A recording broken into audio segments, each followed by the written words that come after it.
opportunity, because if you're a guard, if you can get a rebound, all you have to do is turn around and sprint down, dribbling the ball. At yun ang nangyayari para dito sa Santa Lucia. Guys like Ryan Reyes are willing to rebound, Joseph Yo, Dennis Miranda, and when they get that rebound, it's off to the races. Samantala narito ating buhay Coke shot. Panoorin yung ginawa nito ni Joseph Yo. Ang ganda dyan, yun yung binomba pa niya. Our buhay Coke shot brought to you by Coca-Cola. Lahat ng shots magaganda at walang katulad. Kaya ang buhay Coke, buksan mo. Joseph Yo misses on the second try. Tries to take it away from Paul Artadi. And the ball goes out of bounds in favor of Barangay Ginebra. 7-point lead for Santa Lucia with that much time remaining in the third quarter. Paul Artadi, may dala ng bola para sa Barangay Ginebra. Picks it up. Dinabas kay Helferman to Kagiwa. Down low to Chris Alexander against Lee Benson. Alexander backing up. Nasa ilalim na. Marcas ang tira. Kelly Williams comes down with a rebound. Binigay kay Paolo Mendoza. 2 minutes remaining here in the third quarter. Paolo Mendoza to Joseph Yo. Joseph Yo to Lee Benson. Benson humarap na against Chris Alexander. Dinabas kay Kelly Williams. Williams drives through. Binigay kay Benson. Benson puts it up. Wala! And there's a loose ball foul. The rebound play. That's going to be an Eric Meck trying to box out Kelly Williams. Got some lost opportunities there para sa Santa Lucia, right in point blank range. With a minute and 45 to go dito sa ating third quarter. Kumusta po kayo mga kapwa natin suki ng PBA? Ed Pixon po naman kasama si Jason Webb at courtside here at the Planeta Astrodome. Paolo Mendoza, Lee Benson, umaatras. Tama kay Alexander. Hinabol ni Alexander pero pumasok naman ang tira para kay Lee Benson. And he now has 17 in the game.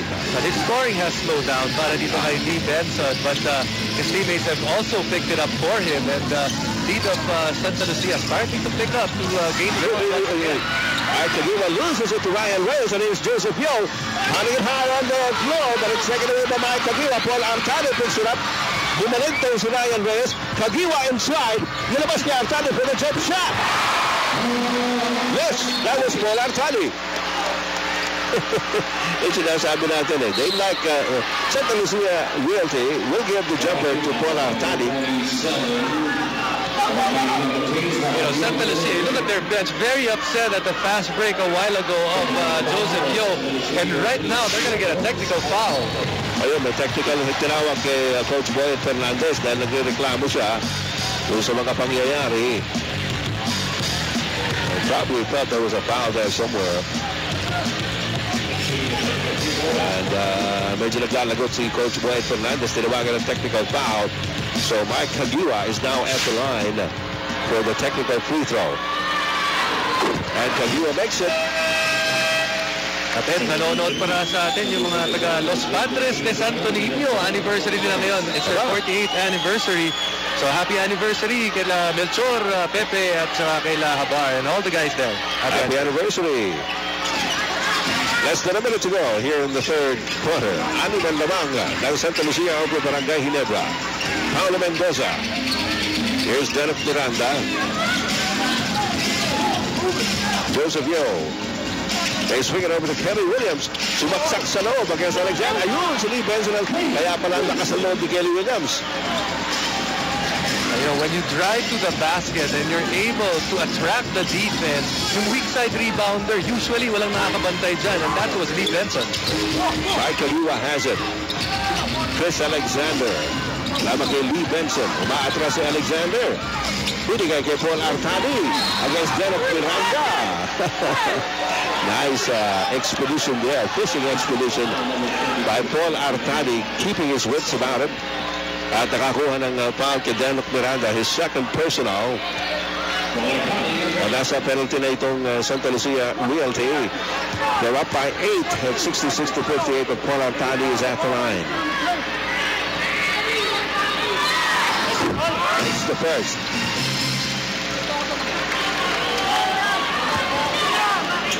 Now you see Coach Boyd Fernandez medyo trying to cool down after being slapped with a technical, and assistant coach Adonis Tierra conferring with him. You know, Ginebra has stolen a couple of quarters already, and if they finish again, they have finished again strong in this quarter. Santa Lucia owned this quarter. Ilago ni Mark Aguila. Here comes Paul Artado alone. Malagtog pa si Paul Artado, but he doesn't mind. He's got 8 points in the game. And this is what we were saying, stealing the quarter. And Kenny Williams trying to score at the buzzer. But it's not to be. Kanina nga, sinabi mo, stealing the quarter. Back in the second quarter, they were down by as many as 13 points. They were able to bring it down for a more manageable 5. Tapos dito naman sa third quarter, nilamangan din sila tuloy-tuloy ng Santa Lucia. Pero ngayon, ibinabanan na down to 4. Yan po ang ating score at the end of the third. 66 Santa Lucia, 62 Barangay Ginebra. Babalik po kami para sa kapalapalapig na fourth quarter in a moment. Alright, balik po tayo rito sa Cuneta Astrodome sa Pasay City at wala po natitinag sa mahigit 9,000 tao na nagsidagsaan dito sa Cuneta Astrodome. As you look at Coach Jong Wichico exhorting his players as they're able to cool down that lead to only 4 points at 66-62. The closest that they were able to get actually in this game was a tie or a deadlock at 44, 46, and 48. Kaya po yung dalawang magbarkada. Ang report nga ni Marga kanina, magkasama sila sa training for professional basketball, tapos sa Korea, magkasama rin sila na matagal. Pati dito, alam natin, pag medyo nag-happy-happy, magkasama rin yung dalawa. Oo, maraming araw nakakakita dyan. Ikaw natin na ba? No comment, no comment. Basta nandun.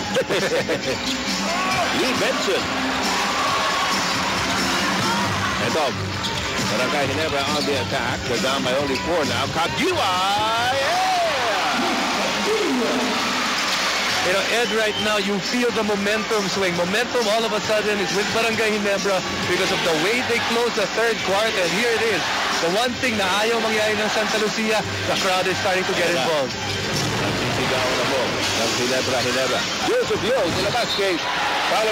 Offensive foul on Joseph Yo. Wasn't able to check his momentum.